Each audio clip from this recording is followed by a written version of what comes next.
The escape from the cold into the warm climates is real. Hi, Beata Bukowski from Fairway Independent Mortgage coming to you with our weekly economic update. Miami has posted 33% increase in rent prices, and they are absolutely the leader in all of the country. All over the country, rents went up 11.5% year over year when comparing November to November, and that is the highest in 16 years. Miami tripled that number. I guess there's something to be said about the cold Chicago weather here, right? But speaking of prices up, it's not only rent prices that went up, but also in the housing sector, we are looking at building permits, which is an indication of future building activity. Those were up, especially increased for single-family homes in December as well.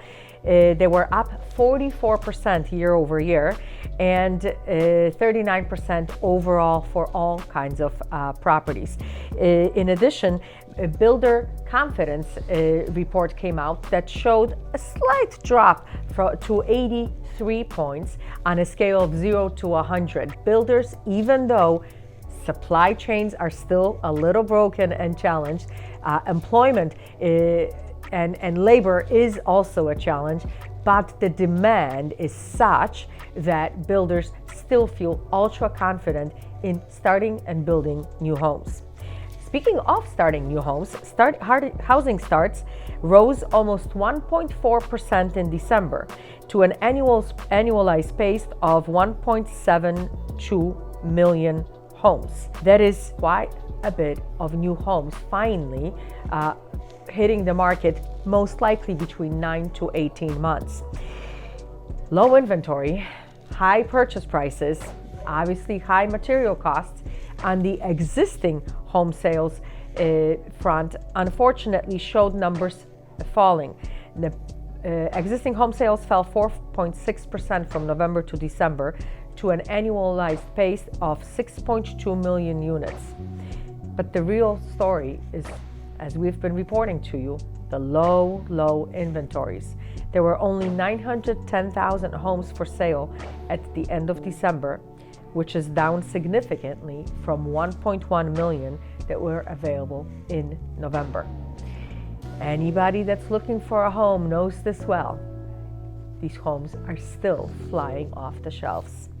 However, predictions for 2022, according to Freddie Mac chief economist Sam Cater, will continue being on the tongues and on the news fronts.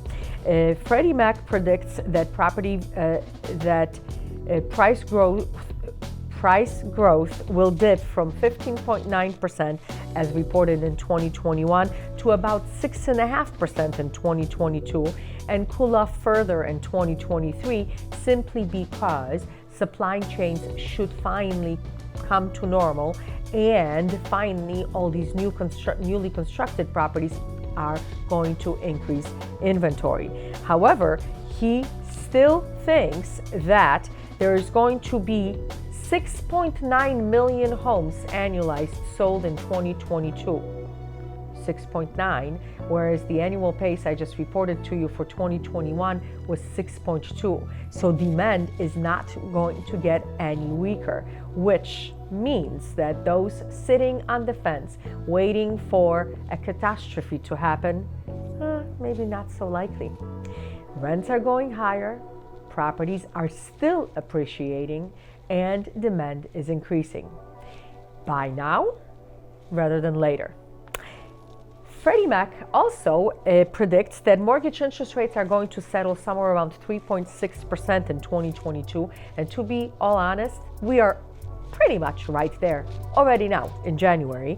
And interest rates should be, according to Freddie Mac, increasing some more in 2023, hitting that 4% magic mark that many economists are slightly afraid of. The Fed is talking about reducing their balance sheets, so investing less money into mortgage-backed securities, which is never good for bonds and therefore never good for interest rates.